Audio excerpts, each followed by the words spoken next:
नमस्कार मित्रांनो, आज मी माझे स्वयंपाकघर ट्रॉलीशिवाय कसे व्यवस्थित ठेवते याबद्दल तुम्हाला सांगणार आहे.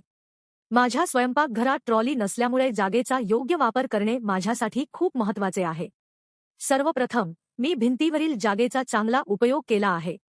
हुक आणि वॉल माउंटेड स्टोरेज वापरून मी चमचे, भांडी आणि कपडे टांगून ठेवते.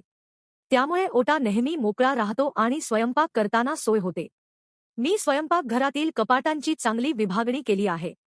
एक कपाट मसाल्यांसाठी, एक डाळी व तांदूळ ठेवण्यासाठी आणि एक भांडी ठेवण्यासाठी वापरते. यामुळे मला हवी ती वस्तू पटकन सापडते. प्लास्टिक आणि स्टीलच्या डब्यांचा उपयोग करून मी गोष्टी व्यवस्थित ठेवते, त्यामुळे अस्ताव्यस्तपणा होत नाही.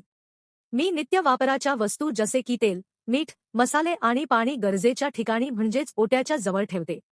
त्यामुळे स्वयंपाक करताना वेळ वाचतो. कमी वापराच्या वस्तू उंच शेल्फमध्ये ठेवते, जेणेकरून त्या जागा अडवणार नाहीत. स्वच्छता हा माझ्या स्वयंपाकघराचा आणखी एक महत्त्वाचा भाग आहे. मी रोज ओटा आणि गॅस स्वच्छ करते, न वापरणाऱ्या वस्तू वेळोवेळी बाजूला ठेवते. प्लास्टिकच्या पिशव्या, नासाडी होणाऱ्या गोष्टी वेळच्या वेळी टाकून देते. यामुळे स्वयंपाकघर नेहमी स्वच्छ आणि टापटीप राहते. ट्रॉली नसली तरी जागेचा योग्य उपयोग करून आणि नियोजन करून माझे स्वयंपाकघर मी नेहमी नीटनेटके आणि सुटसुटीत ठेवते. धन्यवाद.